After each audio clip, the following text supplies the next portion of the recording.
Hello guys, in today's video I will be showing you how to fix Reddit app not working problem. So the answer is easy, just go to the settings, then scroll down to the apps section,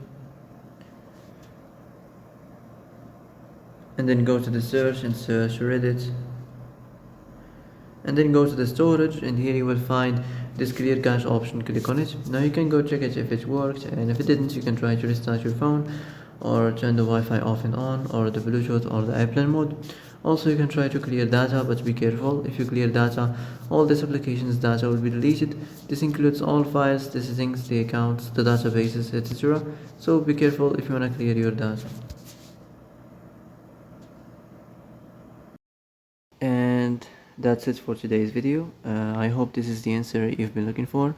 If you like this video, don't forget to like and subscribe, and see you in the next video. Thanks for watching.